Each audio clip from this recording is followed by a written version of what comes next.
They say the best revenge is moving on. But the real best revenge is opening your front door 3 weeks after your own son changed the locks, and watching him realize that the world he tried to wall you out of now pays his in-laws' salaries. Welcome back to Dad's True Revenge. Grab your snacks, get comfortable, and remember, the people in these stories had every chance to behave. They just chose wrong. Drop a comment, and be sure to subscribe. My name is Robert. I'm 62 years old. I spent 30 years building a construction business with my bare hands, the kind where a handshake still means a contract and a man's word is his collateral. I have survived recessions, lawsuits, and one particularly memorable inspector who wanted an envelope instead of a foundation inspection. But none of that prepared me for a 2-sentence note taped to a door I'd paid for in full, written in my own son's handwriting.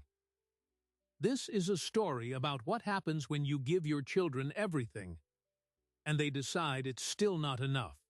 Kevin is my only son. His mother, Sarah, passed when he was 15, and from that day forward I tried to be both parents to him.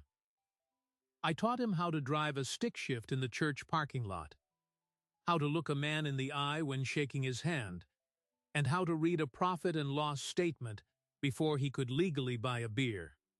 I wasn't a perfect father. I worked too much.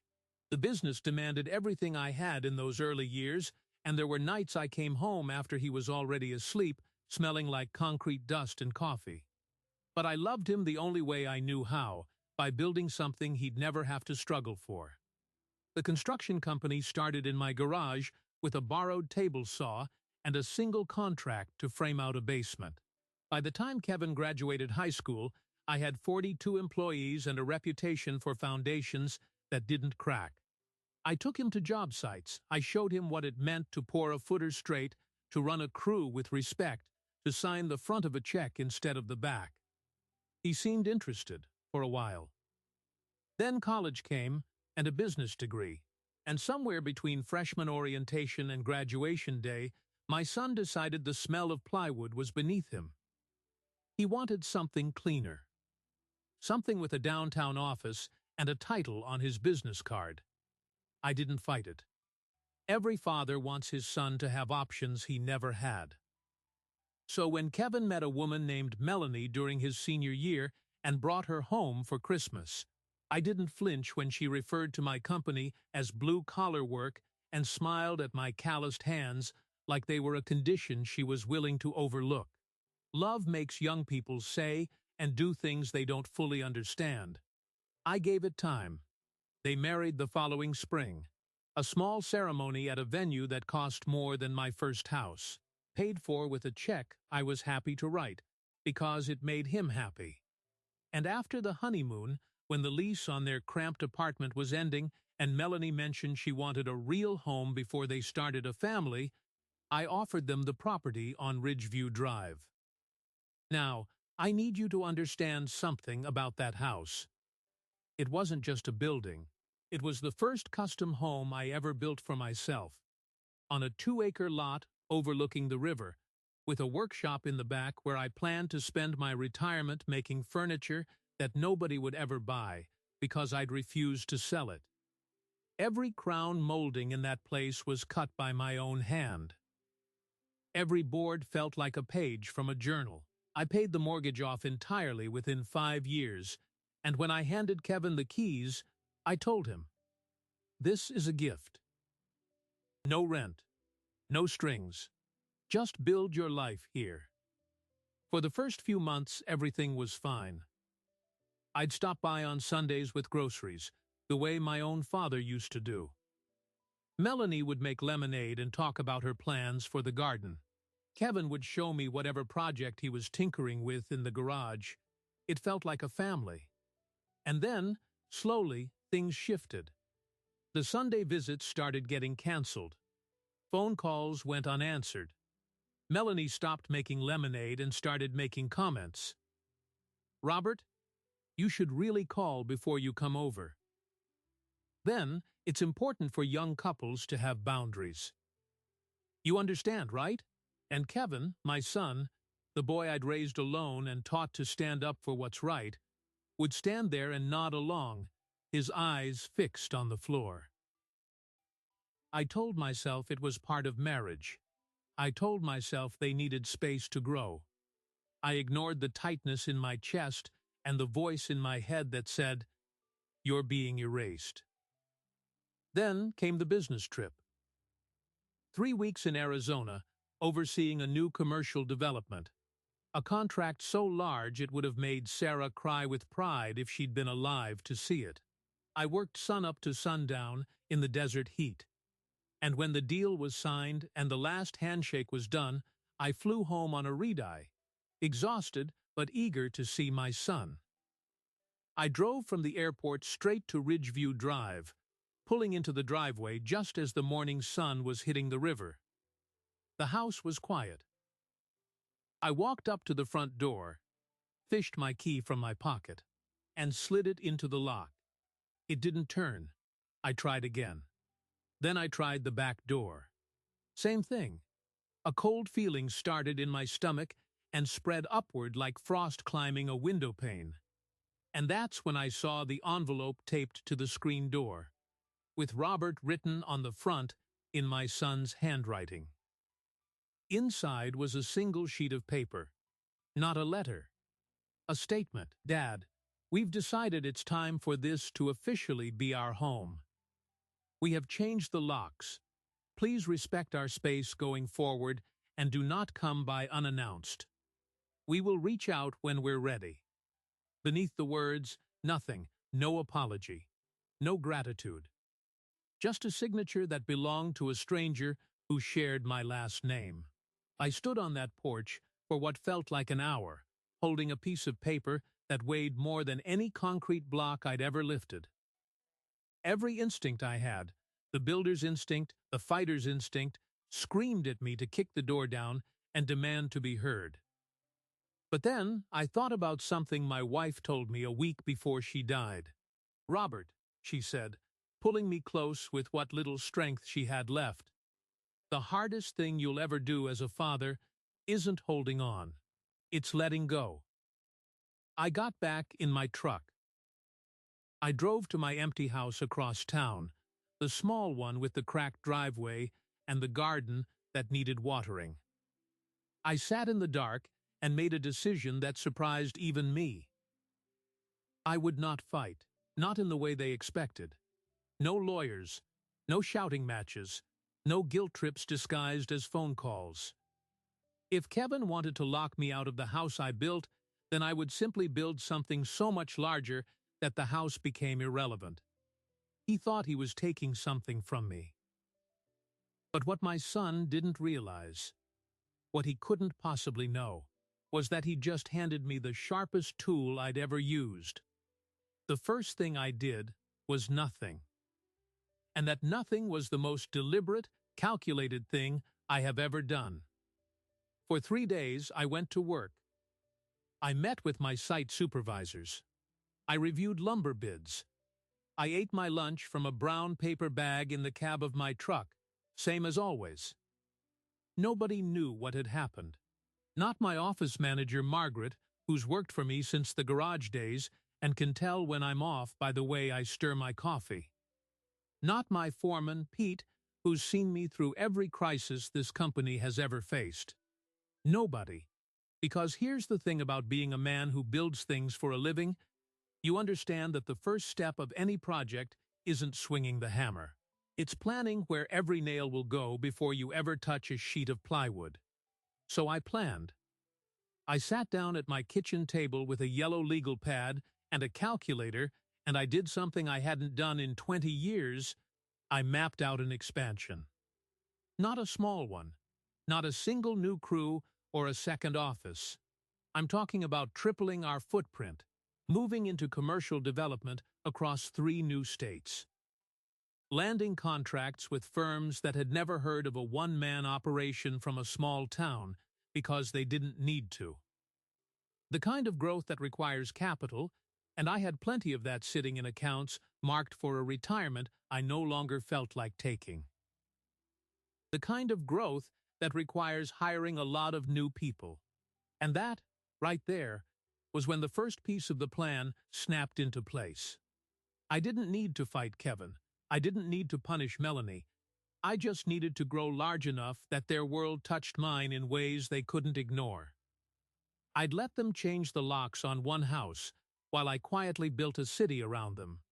Now, I want to pause for a moment and address something you might be wondering. Was this revenge? Cold, calculated, multi-phase revenge disguised as business strategy? I asked myself that question more than once in those early weeks, and the answer I kept coming back to was no. Or at least, not primarily.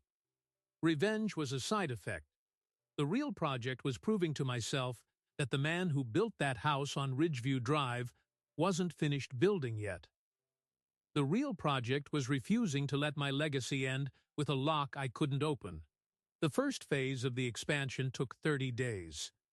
I opened a second office, hired 2 project managers, and landed a contract to build a distribution center outside of Charlotte, North Carolina. The money was good. The timeline was tight. And the project required a team of specialized engineers that my current roster didn't include.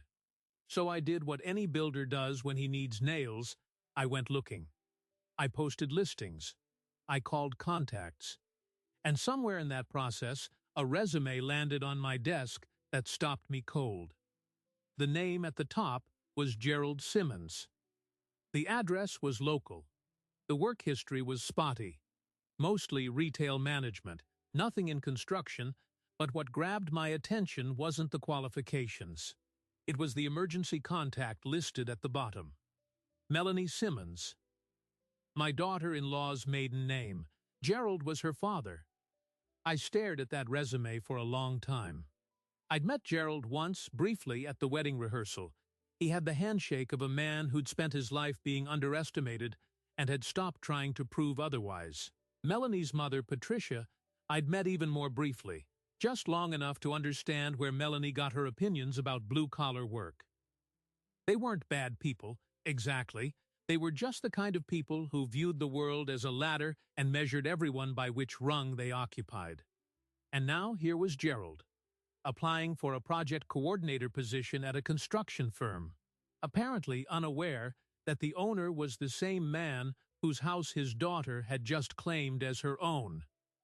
Now, I could have thrown the resume in the trash.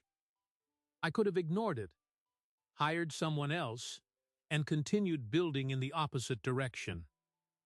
But something in my gut, the same gut that whispered warnings before Stuart and Norma ever sat down at that table in the other story, the same gut that told me not to open that envelope too quickly, that gut told me to lean in. So I called him. "Gerald," I said when he answered, "this is Robert, Kevin's father." There was a long pause on the line. A pause that told me 2 things. First, that Gerald knew exactly what had happened on Ridgeview Drive, and second, that he was deeply uncomfortable having his livelihood suddenly dependent on the man his daughter had just thrown out of his own house. "Robert," he said carefully, "I didn't realize you owned this company. I can explain." "You don't need to explain," I said. "I'm calling because I need a project coordinator, and your resume is on my desk. Can you do the job?" Another pause, longer this time. Then, quietly, "I need this job. My wife and I are behind on the mortgage. Melanie doesn't know I applied. And yes, I can do it." I hired him the next morning. Not because I wanted spies inside my son's marriage. Not because I wanted leverage. I hired him because he was qualified enough. Because I needed bodies. And because something in his voice on that phone call sounded like a man who was tired of pretending his life was bigger than it actually was. I understood that feeling. But here's where the story takes a turn that even I didn't see coming. Gerald turned out to be good at the job. Not just adequate, good. He had a head for logistics I never would have guessed from his retail background. He showed up early, stayed late, and asked the kinds of questions that showed he actually wanted to understand the work. Within 6 weeks, he was running point on the Charlotte project and doing it better than some of the men I'd paid 6 figures to recruit. The man who had raised the woman who locked me out of my own house was now one of my most valuable employees. And Melanie didn't know. Neither did Kevin. Gerald, for reasons I respected without fully understanding, had chosen not to tell them where his new paycheck was coming from. He'd told Patricia, but Patricia, apparently, had her own complicated feelings about what their daughter had done. "She's embarrassed," Gerald told me one afternoon, standing beside me on the Charlotte job site, watching a crane lift steel beams against a gray sky. My wife. She's embarrassed about the whole thing. The locks. The note. She raised Melanie better than that, or she thought she did. She doesn't know how to reach out. I nodded. I didn't say what I was thinking, which was that embarrassment was a long way from accountability, and nothing about the situation had changed for me personally. But I filed the information away. Over the next several months, the expansion continued. I hired more people, relatives of relatives, friends of friends, a web of connections that all traced back, somehow, to the family that had tried to erase me. I wasn't orchestrating this consciously. At least, that's what I told myself. But when Patricia Simmons herself applied for an administrative assistant position 3 months after her husband started, I knew the universe was doing something that my ego didn't need to claim credit for. I hired her too. She worked in the office 4 days a week, answering phones and filing contracts, and not once did she make eye contact with me without looking like she was about to apologize for something. I never asked for the apology. I just kept growing. The company was expanding so fast that by the 6-month mark, I had 70 employees and contracts in 4 states. The house on Ridgeview Drive became a distant memory. I even stopped driving past it on my way home. The wound had scarred over. The scar was thicker than the skin had ever been. But I'm not going to pretend it didn't hurt. There were nights when I lay awake in my bed in that small house across town, staring at the ceiling, and all I could see was Kevin at 8 years old, running through the sprinklers on the lawn I'd planted myself.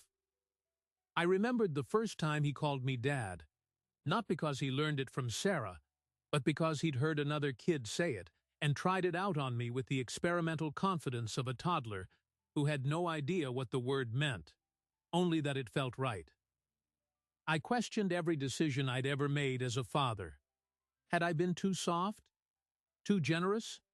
Had I confused providing with loving, and had he confused my providing with weakness? Where was the line between supporting your son and crippling him, and when exactly had I crossed it? Those nights were dark. I won't tell you they weren't. But here's what I learned in the dark. Grief and strategy can coexist.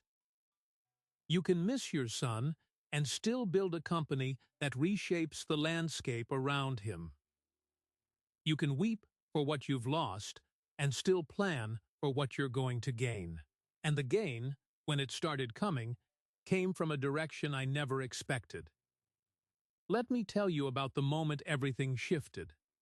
7.5 months after the locks were changed, I was in my office on a Tuesday afternoon reviewing blueprints for a new medical complex in Greenville.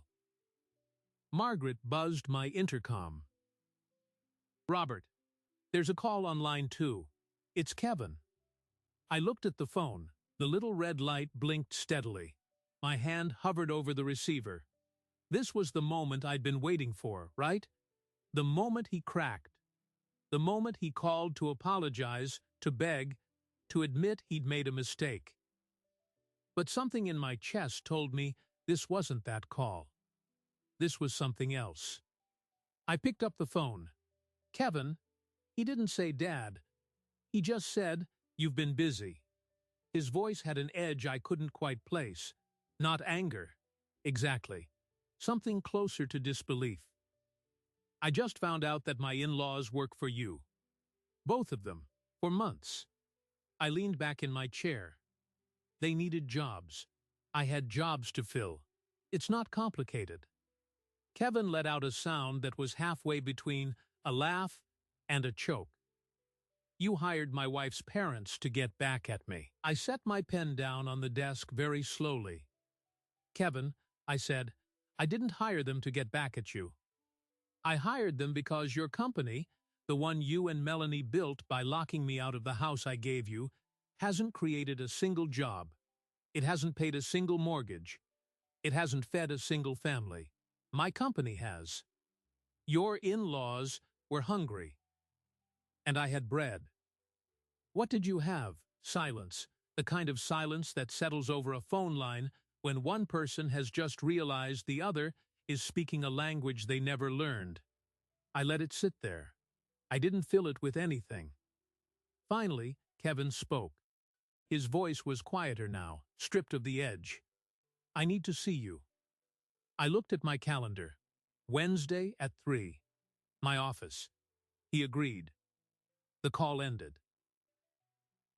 I sat there for a moment, staring at the phone, and I thought about all the ways a man can lose his son, and all the ways he might get him back. And I thought about something Gerald had said to me the week before, standing on that same job site, watching the same crane. "You know, Robert, my daughter hasn't spoken to me in a month. She found out I was working for you, and she called it a betrayal. I told her the only betrayal was not being honest about what she did to you in the first place." He paused. "She hung up on me." I'd nodded then. Now, sitting at my desk, I realized Gerald had done something I hadn't been able to do myself. He'd planted a seed, and Kevin's call was the first green shoot breaking through the soil. Wednesday arrived wearing a gray suit of clouds. I was at my desk at 2:30, finalizing the bid on a hospital wing in Asheville, when Margaret called through the intercom. "Your 3 o'clock is here." Her voice had that careful, flat note she uses when she knows something is personal and she's giving me space. I told her to send him in. Kevin walked through the door looking like a man who hadn't slept in 48 hours. He'd lost weight, not the healthy kind from gym discipline, but the hollow kind that comes from eating meals standing over a sink or not eating at all. His shirt was wrinkled at the collar. His eyes moved around my office, the framed photos of job sites, the hard hat on the shelf from my first commercial project, the window overlooking the lumber yard, and I could see him calculating the distance between the world he'd dismissed as blue-collar and the man who had built it into an empire. "Sit down," I said. He sat. For a moment, neither of us spoke. Some silences are empty. This one was full to bursting with every conversation we'd never had. "You wanted to see me," I said finally. "I'm here." Kevin pressed his palms against his thighs, the way he used to do as a boy before confessing he'd broken a window or failed a math test. "I need to know," he said, "if you did all of this to punish me." I leaned back in my chair. "Define all of this." "The hiring. Her parents. The company. Everywhere I go, Dad, your name comes up. The contractor my own boss tried to hire last month, your company underbid them. The landlord who owns the building where Melanie works. Turns out you've done projects for him for years. A friend from college called me last week to ask if I could get him a job here, with you, because apparently you're now the biggest employer in 3 counties. His voice cracked. "I locked you out of a house, and you bought the whole town." I let the accusation sit in the air between us. It wasn't entirely true, but it wasn't entirely false either. I hadn't set out to buy the town. I just refused to stop building, and the building had reshaped everything around it. That's the thing about momentum. You don't have to steer it into your enemies for it to run them over. Kevin, I said, I didn't call your boss and tell him to lose that contract. I didn't contact your friend and ask him to seek employment here. I didn't even know where Melanie worked until you just told me. But Gerald, Patricia, you knew exactly what you were doing when you hired them. I hired them because Gerald had a resume and a handshake that told me he was done being invisible. I hired Patricia because she couldn't look me in the eye without wanting to apologize, and a woman carrying that much shame needs something useful to do with her hands. I hired them because they needed work, and I needed workers. The fact that their daughter changed the locks on my house was not the reason I picked up the phone. It was the reason I almost didn't. Kevin looked down at his hands. The fingers were twisting together the way they used to after his mother died. Melanie left me. Those 3 words landed like a bucket of cold water. I hadn't expected that. I'd expected resentment, defensiveness, maybe a rehearsed apology that still had barbs in it. I hadn't expected my son to walk into my office and tell me his marriage had fallen apart in the 7 months since he wrote that note. When? I asked. 3 weeks ago. She said she couldn't live in a house that felt like a monument to a war she didn't know she was in. She said her parents had chosen sides, and the side they chose wasn't hers. She said I'd become someone she didn't recognize, someone who would lock his own father out of a home that was never ours to take. He paused, swallowing hard. She was right, Dad, about all of it. Here is where I want to tell you that I felt triumph. That I leaned across the desk and said something cutting and final. Something that would have made for a great line in a revenge story. But I didn't. What I felt was the same ache you feel when you watch a building you designed yourself collapse because someone ignored the load-bearing plans. Where is she now? I asked. Staying with her parents. The same parents who work for you. The same parents who, by the way, have told me they won't help me until I make things right with you. So congratulations.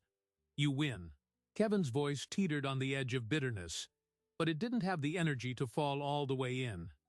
Kevin, I placed both hands flat on the desk, an old habit from contract negotiations.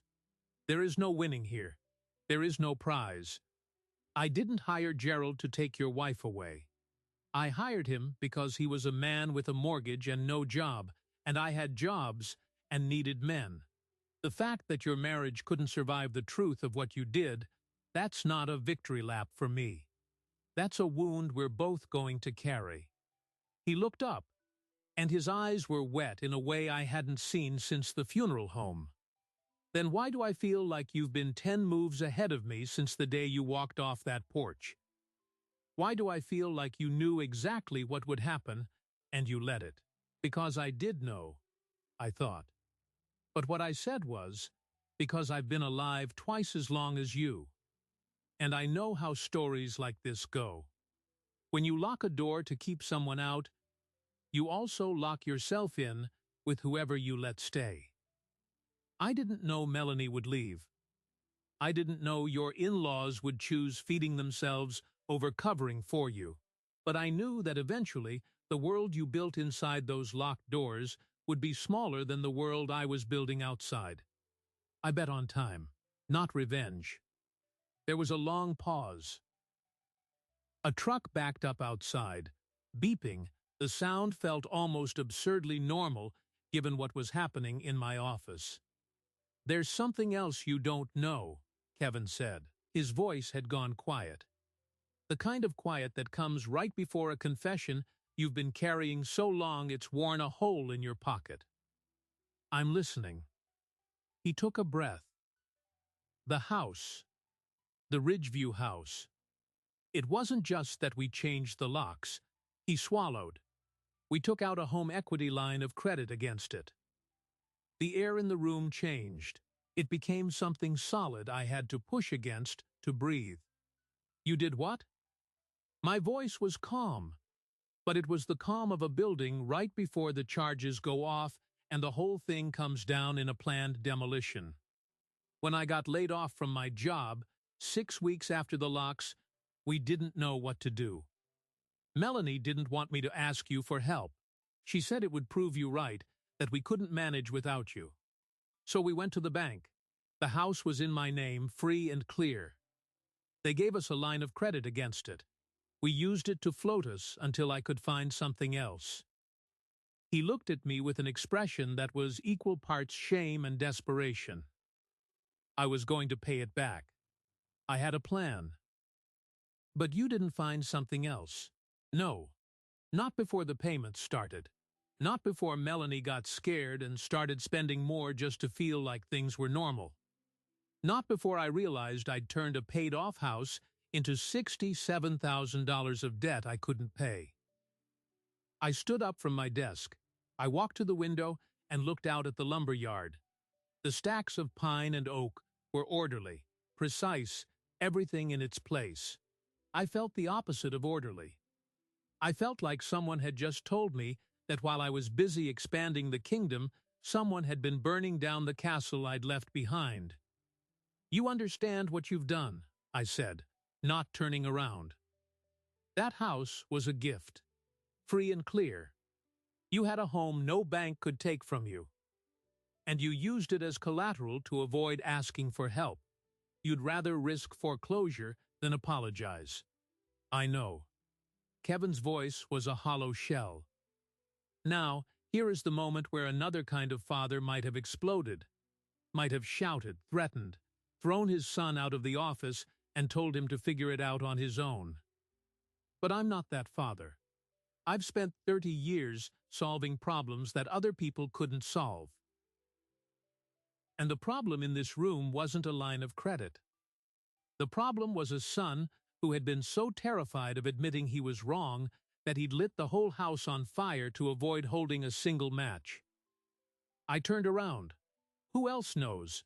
Just Melanie and the bank. And now you. And your in-laws? No, Gerald doesn't know. Patricia doesn't know. They think we've just been having marital problems. Nobody knows about the loan. I walked back to the desk, sat down, and folded my hands. Here's what's going to happen.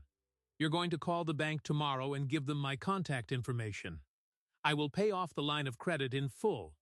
The house will be free and clear again, just as it was the day I handed you the keys. Kevin stared at me. Why? After everything I did, why would you do that? Because the house isn't just a piece of property. It's where your mother's garden still has roses I planted the year she was diagnosed. It's where I built a bedroom for a little boy who was so excited to pick out the color of the paint that he changed his mind 6 times. It's a part of our family, and I won't let it be sold at auction because you were too proud to dial my number. I paused, but I'm not doing it for free. Kevin tensed, waiting for the other shoe to drop. What do you want? I want you to go home, your real home, the one you used to share with Melanie, and I want you to spend a week truly sitting with what you've done. Not making excuses. Not blaming her. Not blaming me. Just sitting with the weight of it. And at the end of that week, if you still want to be the kind of man who locks doors instead of opening them, I'll pay off the loan and you can walk away. But if you want to be something else, you'll come find me. Not at this office. At my house. The one where you grew up. The one where your mother and I sat on the porch and watched you chase fireflies. You'll knock on my door, and we'll talk about who you're going to become. Kevin looked at me for a long moment. He didn't nod. He didn't argue. He just looked, and I saw something in his face that I hadn't seen since he was a boy. An acknowledgement that I was right, even if it cost him everything to admit it. He stood up without a word, walked to the door, paused with his hand on the frame. Dad, he said, and the word sounded the way it used to sound when he was 7 and wanted me to check for monsters under his bed. I'm sorry, I nodded. 1 week. He left. The days that followed were the longest of my life. I didn't hear from Kevin. I didn't hear from Melanie. Gerald and Patricia came to work every day, and if they knew what was happening, they didn't say. I went through the motions of running a business, but my mind was on a different kind of construction project, trying to figure out if a bridge could be rebuilt between a father and a son after one of them had burned it down. 6 days passed. Then 7. On the 8th morning, I was in my kitchen, pouring coffee into a chipped ceramic mug I'd had since before Kevin was born. The sun was barely up. The house was quiet. And then, from the front of the house came the sound I'd been waiting for. A knock at the door. I opened the door. Kevin stood on the porch, but not alone.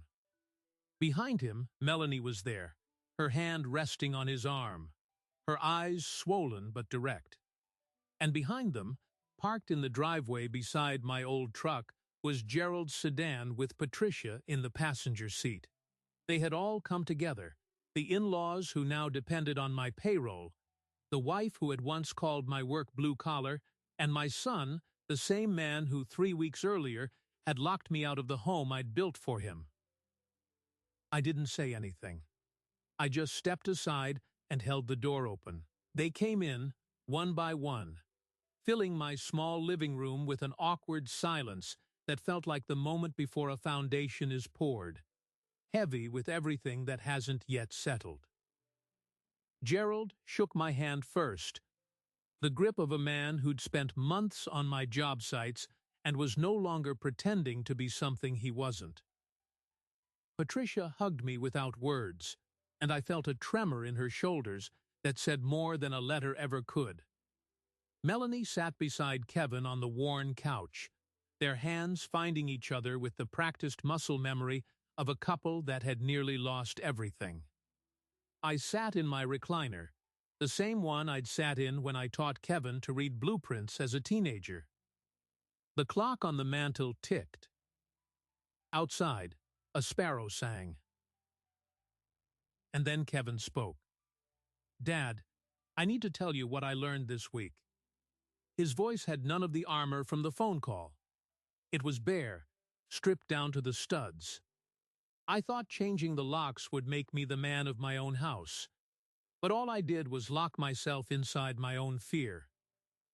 Every day I sat in that house, I knew I was wrong, and instead of admitting it, I dug the hole deeper.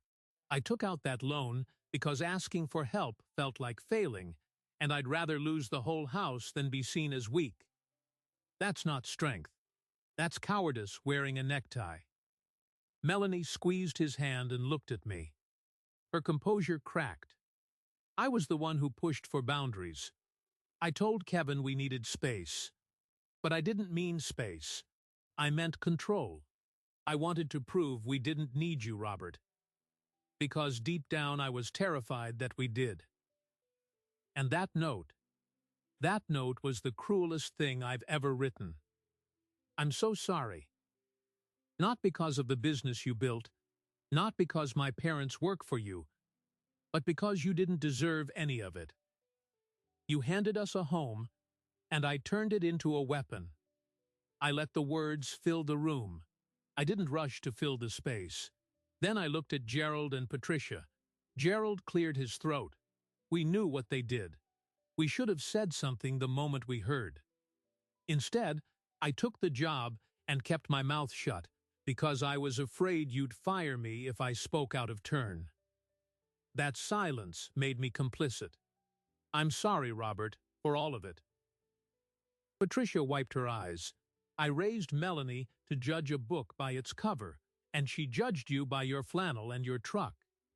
I taught her that surface was everything, and I was wrong.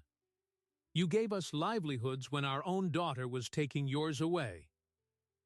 That's a kind of grace I don't know how to repay.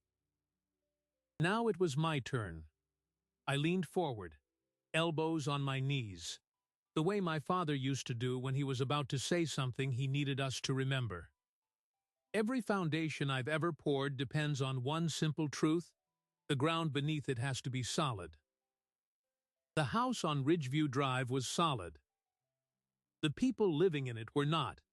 Not because they were bad people, but because they built walls on fear instead of trust. Fear always cracks. It doesn't matter how many locks you put on the door. I looked directly at Kevin. When you locked me out, I had a choice. I could fight you for the house, or I could build something so much bigger that the house became just one part of a much larger picture.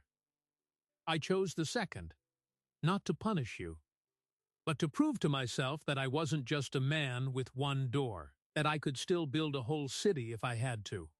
What happened to you in that city was not revenge. It was a mirror. You got to see your in-laws working hard, earning honest pay, finding pride in the same kind of work you dismissed. You got to see what it looks like when a man builds instead of tears down.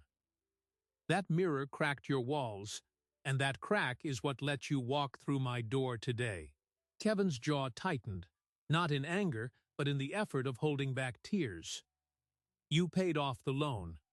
The house is ours again, free and clear. But I don't feel like I deserve it. I didn't pay it off so you could feel like you deserve it, I said. I paid it off so you could have a future. But the future doesn't come for free. You're going to earn it. Not the house, but your place in it. And your place in this family. He nodded. Tell me what I have to do. I stood up. I walked to the bookshelf and picked up a small wooden box. Inside was the original key to the Ridgeview house, the one that no longer fit the lock. I'd kept it, not as a souvenir, but as a reminder that no key is permanent. First, you're coming to work for me.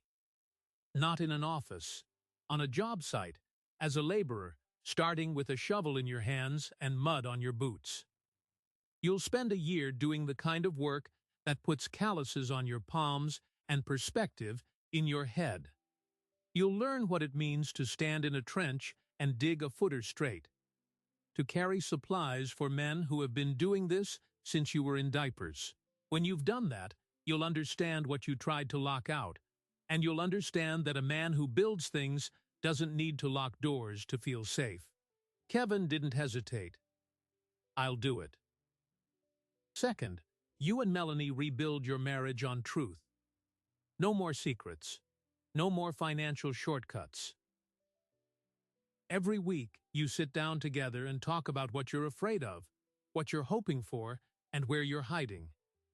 If you can do that, then the walls inside that house will be more open than any foundation I've ever poured. Melanie was crying now, quietly, but her spine was straight. I want that. I want to be a wife who opens doors, not one who locks them. I placed the old key on the coffee table between us. I replaced the lock myself yesterday. The new lock has 2 keys. One for you, one for me. I'm not going to use mine without knocking. That door belongs to you and Melanie, and I will always respect it.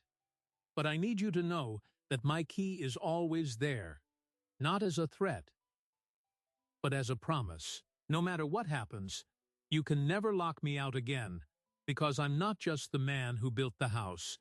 I'm the man who taught you how to open a door. Kevin stared at the key. Then he stood, crossed the room, and hugged me. Not the stiff, awkward hug of a grown man keeping his distance, but the desperate, clinging hug of a boy who had finally stopped running. I held on longer than I planned, and I felt the lock inside my own chest turn for the first time in months. When we stepped apart, Gerald stood and offered his hand. We'd like to keep working for you, if you'll have us. Not just for the paycheck. Because we believe in what you're building. I shook it. You've been part of this family since the day you showed up on time and did the work. Nothing changes that. Patricia rose and hugged me again, and this time she laughed through the tears. I'll bring lemonade to the job site next week. Real lemonade, not the store-bought kind. I told her I'd hold her to it. The next morning, the sun rose over Ridgeview Drive and found a new foundation being poured on the empty lot next to the house, a small community workshop I'd decided to build, a place where young people could learn a trade. Kevin was there at dawn, wearing boots that were already scuffed, a shovel in his hands, sweat soaking his collar. Melanie brought sandwiches at noon and sat on a sawhorse, laughing at something Patricia said. Gerald was coordinating the supply deliveries, his clipboard covered in notes, looking more alive than I'd ever seen him. And I stood at the edge of the site, watching the framing begin to rise, thinking about what it means to construct a life. Some men build empires to prove a point. Some men build walls to keep out the things they fear. I had done neither. I had simply kept pouring foundations, and the people who'd tried to lock me out eventually realized that they'd locked themselves in a room with no windows, while outside, the city I was building was big enough for all of them. That's not revenge, that's architecture. Kevin walked over, wiping dirt from his forehead. Dad, I spent my whole life thinking this work was beneath me. But it's not. It's the only thing that ever made sense. I just couldn't see it, because I was too busy trying to be someone else. I put my hand on his shoulder. You weren't trying to be someone else. You were trying to be a man without understanding what a man is. Now you know. A man doesn't lock out the people who love him. He builds a table long enough for everyone to sit at. He nodded, looking out at the rising frame. And that table is going to be a lot longer than I ever thought. I smiled. That's the idea, son. That's always been the idea. That table we built that year never stopped growing. The workshop next to the Ridgeview house trained 47 young people in its first 2 years, kids who'd been told college was their only ticket and discovered that a trade could give them a life with dignity. Gerald became my foreman and eventually my partner. Patricia started a program that teaches single mothers how to manage construction office work. Melanie went back to school, not for business this time, but for counseling. She wanted to help couples build marriages that don't collapse under the weight of unspoken fear. And Kevin, after a year in the trenches, didn't go back to an office. He stayed on the job sites, running a crew of his own, his hands rough and his eyes clear. Last month, he and Melanie welcomed their first child, a daughter named Sarah, after the grandmother she'll never meet. When Kevin handed me the baby, he said, "Dad, I'm going to teach her how to open doors, not lock them." I held that tiny girl and thought about how many generations a single choice can shape. Here's what I learned, and it's the only thing I want to leave with you. A lock is just a piece of metal. It can't keep out the truth, and it can't hold together a relationship built on pride. The things we build to protect ourselves, walls, locks, bank loans used as shields, those things eventually become the prisons we live in. The only real security is in the people who have a key to your life because you chose to give it to them, and you know they'll knock before they turn it. I gave Kevin a house once, but what he needed wasn't a house. It was the foundation of a man who had taught him how to pour concrete, and also how to forgive. That's the part we so often forget to build. If this story meant something to you, if you've ever had a door slammed in your face or a key that didn't fit, know this: you are not finished. The city you can build is always bigger than the room someone tried to lock you out of. And if you want more stories like this one, real stories about family, betrayal, and the quiet power of building instead of burning, then hit that like button and subscribe. It costs you nothing, but it tells me you're here, and that matters more than you know. Share this with someone who needs to hear that it's not too late to open a door. And as always, Thank you for being a part of this. I'll see you in the next one.